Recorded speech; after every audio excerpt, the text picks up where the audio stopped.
If Russia uses a nuclear weapon in Ukraine, Vladimir Putin has signed his personal death warrant. Putin is freaking out because he can feel his end is near. The biggest news by far was that just last week, Russian missiles attacked a cargo ship that had just left the Ukrainian territorial waters.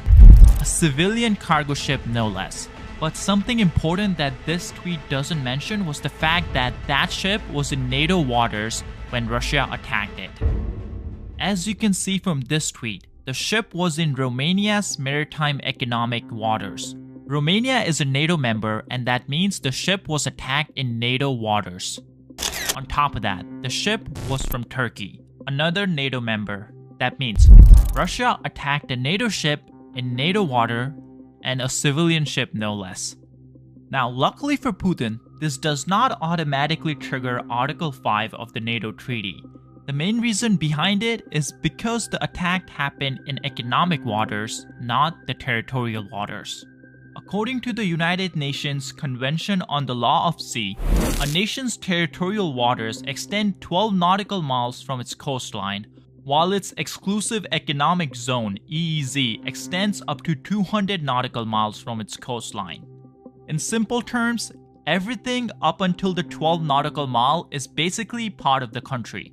But from 12 nautical miles to 200 nautical miles, the water is considered international waters, but everything under the water is country's sovereign right, aka they can exploit that for their economic benefits. This could include oil, fishery, and much more.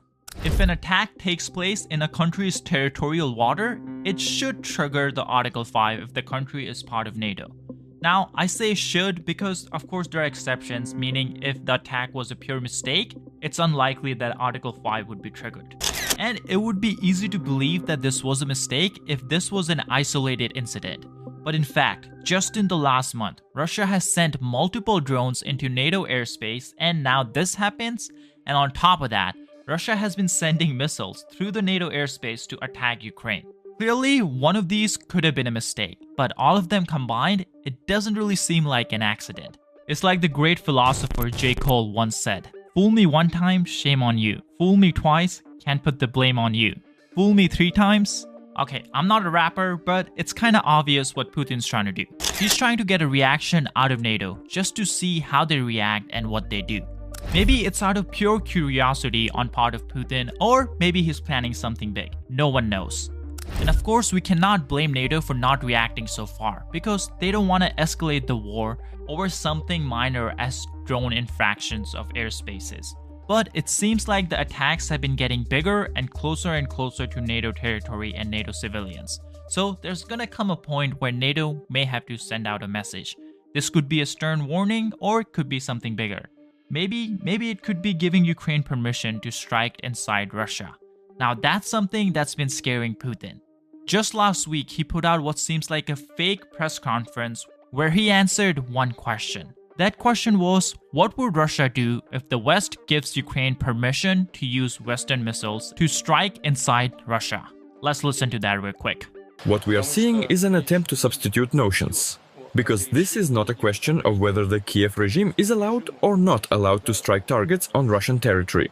It is already carrying out strikes using unmanned aerial vehicles and other means. But using Western-made long-range precision weapons is a completely different story. The fact is that I have mentioned this, and any expert both in our country and in the West will confirm this. The Ukrainian army is not capable of using cutting-edge high-precision long-range systems supplied by the West. They cannot do that. These weapons are impossible to employ without intelligence data from satellites which Ukraine does not have. This can only be done using the European Union's satellites or US satellites, in general NATO satellites. This is the first point. The second point, perhaps the most important, the key point even, is that only NATO military personnel can assign flight missions to these missile systems. Ukrainian servicemen cannot do this. Therefore, it is not a question of allowing the Ukrainian regime to strike Russia with these weapons or not. It is about deciding whether NATO countries become directly involved in the military conflict or not. If this decision is made, it will mean nothing short of direct involvement. It will mean that NATO countries, the United States and European countries are parties to the war in Ukraine. This will mean their direct involvement in the conflict, and it will clearly change the very essence, the very nature of the conflict dramatically. This will mean that NATO countries, the United States and European countries, are at war with Russia. And if this is the case, then bearing in mind the change in the essence of the conflict, we will make appropriate decisions in response to the threats that will be posed to us. Alright, let me think where to start. Because the argument kind of falls apart on its own. Because just last week, Putin was telling Russian people that the Kursk invasion is not a big deal. Because at the end of the day, Kursk is just like Donbass, Crimea, and Donetsk. It's all part of Russia, and Russian forces have been fighting Ukraine in all these places. So it's really not a big deal that Ukrainians are now in Kursk too. But if we apply that same logic that Putin is telling his own citizens, wouldn't that mean that NATO weapons are already being used on Russia? And the second part of the argument, where he says that Ukrainians are not able or capable of using these Western weapons because they're so high-tech.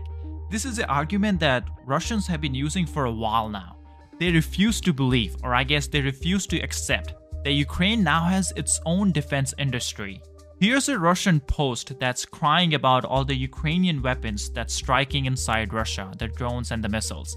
The post just goes on to claim that Ukraine is not producing any of this stuff locally. The West is basically giving all these weapons to Ukraine without any labels on them, and Ukraine is just slapping on Made in Ukraine label and using all these weapons to strike inside Russia. The caption on the tweet explains it way better than I could. The cope is off the charts. Anyways, moving on.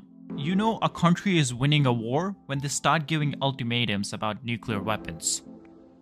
And just to remind everyone, this is not Putin's first red line. I think in this war alone, he has had like 20 of them, and all of them came with the warning that if you cross this red line, the nukes will come out flying.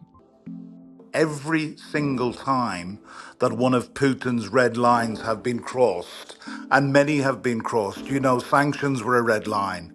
The UK and the US providing very crucial anti-tank missiles in the very early days were a red line. Certainly battle tanks were a red line, and the Brits broke that.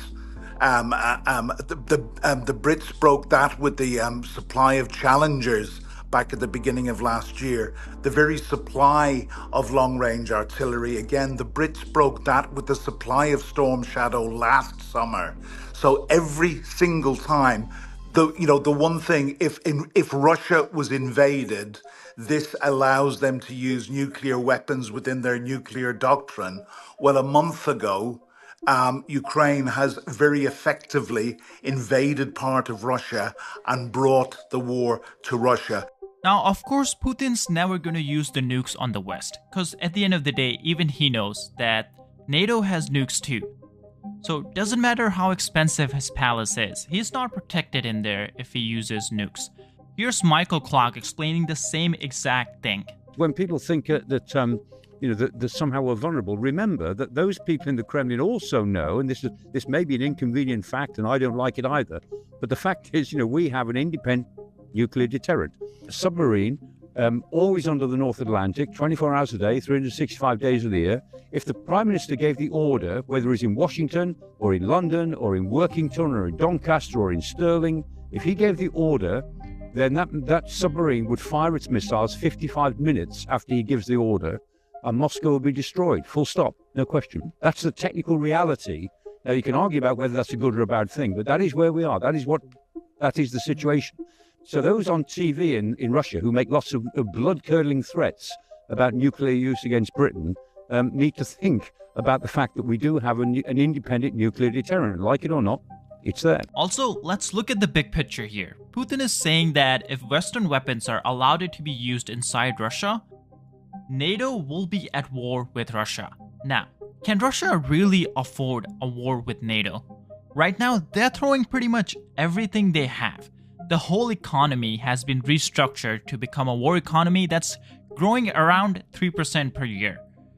And even with all that, they have barely made any progress in the last year in Ukraine. Ukraine, which had an economy of 1/10 of Russia's and military that's multiple times smaller. and it's fighting with what we can roughly estimate around 1% of NATO's military expenditure. It's getting all the old weapons, the old jets, the old missiles that would have likely been replaced in the next decade. With just that, Russia is struggling against Ukraine. Now, of course, wars are unpredictable, and that's the big reason why NATO hasn't been responding to all the drones that Russia accidentally sends into NATO airspace. But let's say if there is a war, which let's hope there's not, is it realistic that Russia is gonna win against NATO? Is it realistic that Putin is gonna survive that war as the head of Russia? Here's John Bolton, the former US National Security Advisor, explaining this point in more detail. On the conventional side, where is the Russian army that's going to fight a wider war? And by the way, if they've got an army that can do that, why isn't it in Ukraine now, making up for their pitiful performance over the past 2.5 years? I don't think Putin has the capability. Over a year and a half ago, the Biden Secretary of Defense, Lloyd Austin, said the Russians were feeding their army into a wood chipper, and it's just continued since then. Second, on the threat of a potential use of nuclear weapons, we've had testimony in open session of Congress from the intelligence community that said whenever Putin has rattled the nuclear saber, there's been zero evidence that any nuclear forces have redeployed or moved into a higher state of alert. I think Putin's been bluffing, and we've fallen for the bluff. If you're worried about what Putin said, then we react accordingly, you're going to give him what he wants at absolutely no cost to him. My response to Putin's remark, as to earlier threats involving nuclear weapons, is to say to him privately and publicly, if Russia uses a nuclear weapon in Ukraine, Vladimir Putin has signed his personal death warrant. Hopefully that will have a deterrent effect. Putin knows that if Ukraine gets permission to use Western weapons to strike inside Russia, the war will be brought to Russian people. The Russian people will realize what's been going on the front lines, and Russian people will find out the truth about how the Russian military is performing. And that's something Putin cannot afford, especially when the economy is struggling, the people are unemployed, and the smartest of the smartest, the brightest Russians are leaving the country. That's exactly why he's throwing everything he got with this ultimatum. He doesn't want West to give permission to Ukraine to strike inside Russia, and he's using everything up his sleeve to make sure that doesn't happen. Now, this Russia-Ukraine war, much like any geopolitical event, it's moving very fast, and it's pretty much impossible to keep up with all the news. That's why we launched Global Recap, a geopolitical newsletter that covers the world news in a quick and simple way. Every day we send out an email directly to your inbox that covers the most important geopolitical news that you can read in less than 5 minutes. Trust me, because I do it every day. Best of all, it's completely free and you can sign up now by using the link in the description or scanning the QR code. Sign up now and become more knowledgeable about the world you live in.